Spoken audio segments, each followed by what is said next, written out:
operating out of Fort Meade. Right, so there's this blurring now of our espionage mission and this more military mission.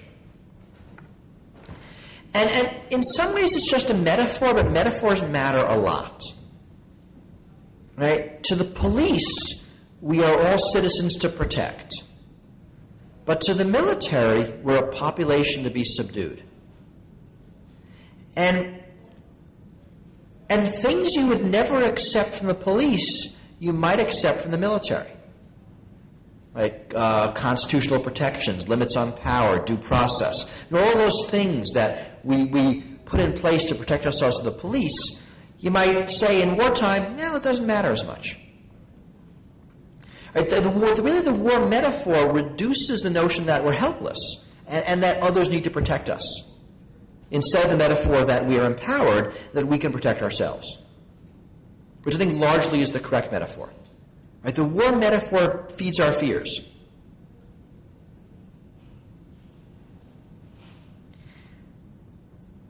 Right? So if you think of some of the tactics we're seeing, I mentioned military control, some of the wholesale surveillance we're seeing, NSA eavesdropping on the internet in a wholesale way.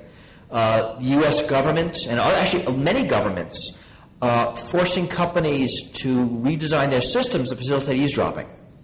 So the government of India made demands on RIM to make sure that they could eavesdrop on BlackBerries, right? And RIM complied. And so, of course, so did the government of Russia, the government of China, right? And then recently, the UAE and Saudi Arabia said, well, we want to do it too.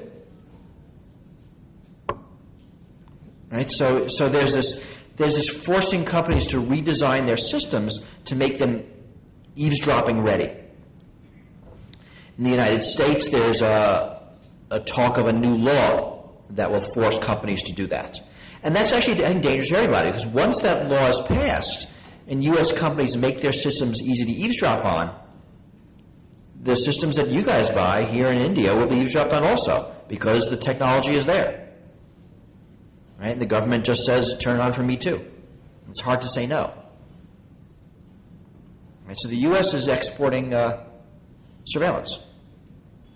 Some of the data retention laws, I don't know if there's one in India, but there's one now in the UK, Germany. U.S. doesn't have one, but there's a lot of informal data retention, where basically ISPs are told they have to save data on their users, not account data, but actual emails and web surfing, audit data of what we're doing on the net, in case the government might want to look at it later.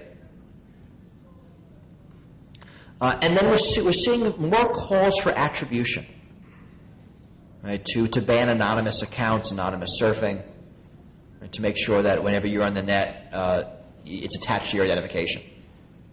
Right? Because you guys are smart, that this would never work. Right? It'll just capture all the innocent, but if you wanted to be anonymous, you could be.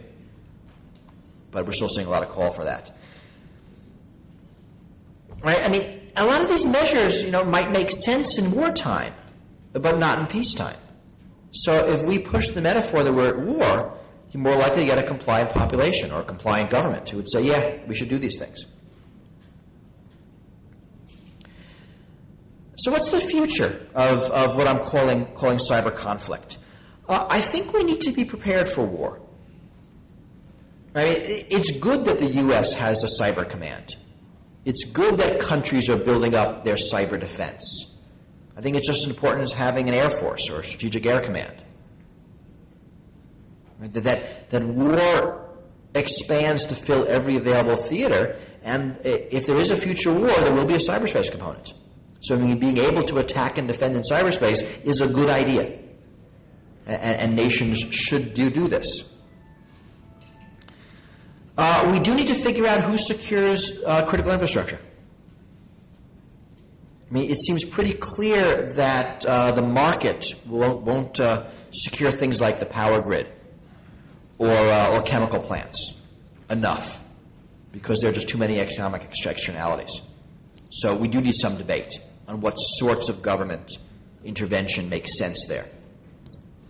Probably not outright military control, but either regulations or incentives or some kind of sharing. I think that makes a lot of sense. My worry is that with all of this money being put into cyber weapons, and all of this sort of semi-active stuff on the edge, that we risk being pulled into a cyber war by accident. Right? There's a doctrine called preparing the battlefield, which both the U.S. and China are using, and they don't admit this publicly, to infiltrate each other's networks and deploy logic bombs to be exploded later. This seems bad. This seems dangerous. Right? This seems risky. Because what if one of them went off by accident? And then someone retaliates.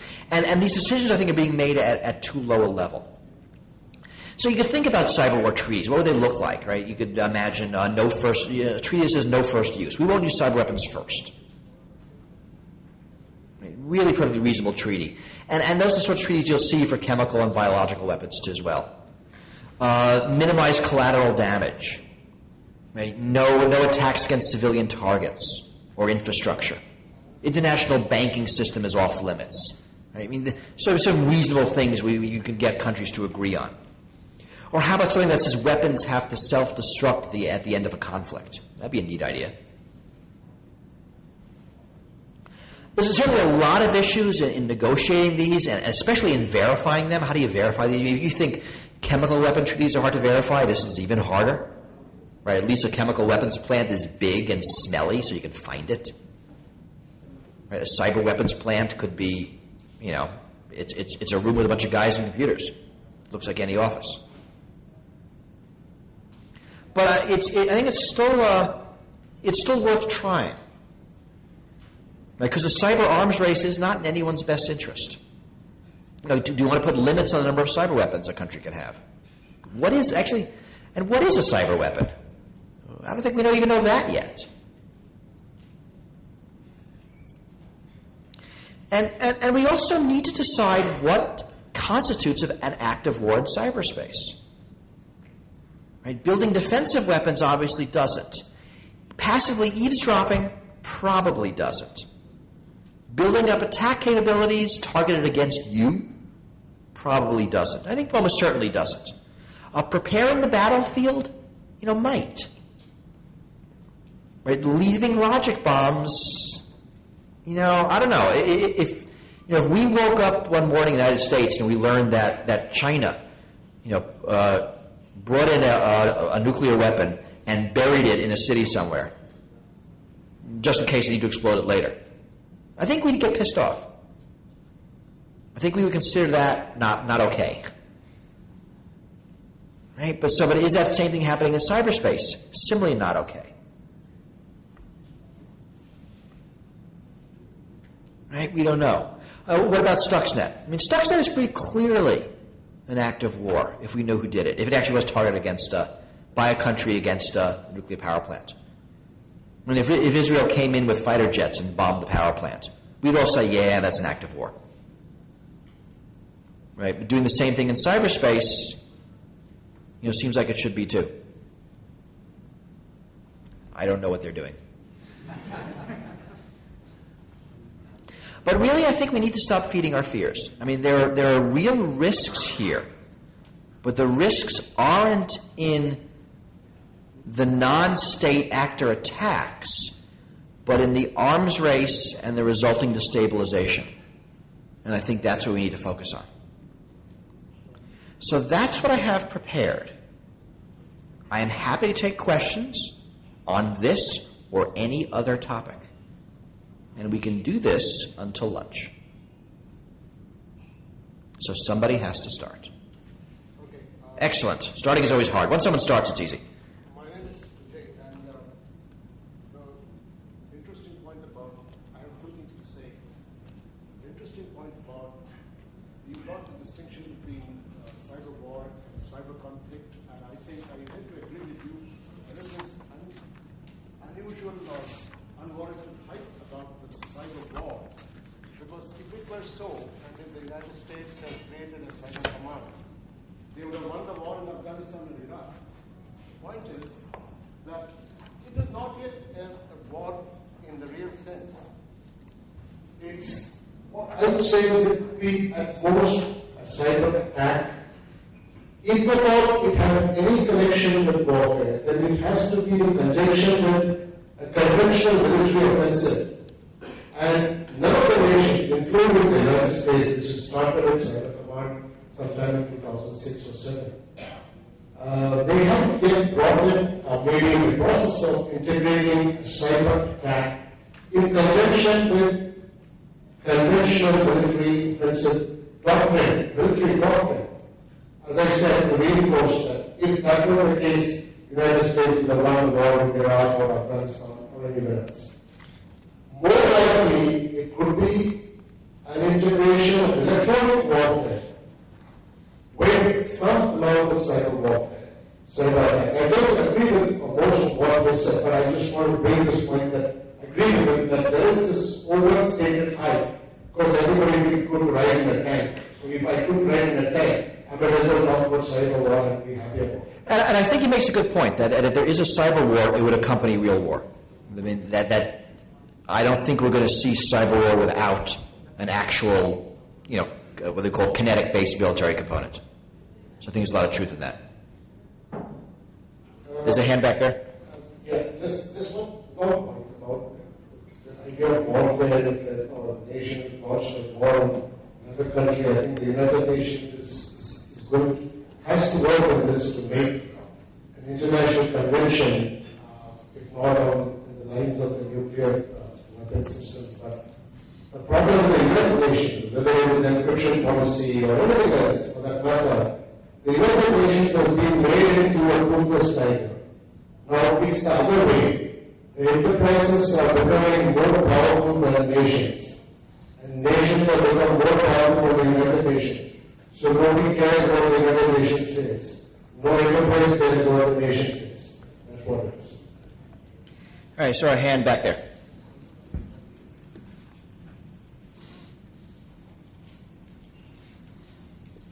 Hello, Guru. Thanks a lot for the insightful information on cyber war. I've got one question, probably on the positive aspect of cyber war, because normally when you look at a conflict between nuclear nations, the conventional warfare is not really an option for them. For example, if US and China, they have to be aggressive with each other, they cannot really have the jets moving into each other's territories, because that's really not an option. But for countries like those, probably the only way to maybe show some aggression to the other country probably might be cyber. It's interesting, and Richard Clarke talks about this in his book. He makes some really interesting points that cyber war has different asymmetries than conventional war. So if you're a country like North Korea with pretty much no electronic infrastructure, you're inherently pretty safe. Because if you attack North Korea with a cyber weapon, there's nothing to hit. Well, they got 6 computers. So if they invest in cyber war, in cyber weapons, they can do more damage against South Korea, which is a very electronic country. And conversely, South Korea has to spend a lot of money defending itself because it has such a big infrastructure. So you do have those asymmetries that countries can find they have a comparative advantage in cyberspace that they don't have on the ground or in the air. And it's important to look at that. I think that's really interesting and insightful. It's a pity. His book, I just wish you could just take the first half of the book and throw it away and start in the middle. Because it's got a lot of really good thinking. But the first half is just hype. So I guess I recommend, I wouldn't hesitate recommending that you guys read it, because I think you guys have a good enough bullshit detector, right? That you'd know what's real and what isn't. But he spends a lot of time thinking about how this will unfold in the future. There's a hand over there, then over there, and there. Yeah. Well, as always, you're welcome. So your words brought to my mind 3 points. Sorry, first of all, I don't understand why all the world, especially the United States, they are amazed by this cyber hacking and cyber attacks and whatever. What I mean, in the 80s, if somebody remembers an excellent book that was named the ClubHack, like it was known, we had this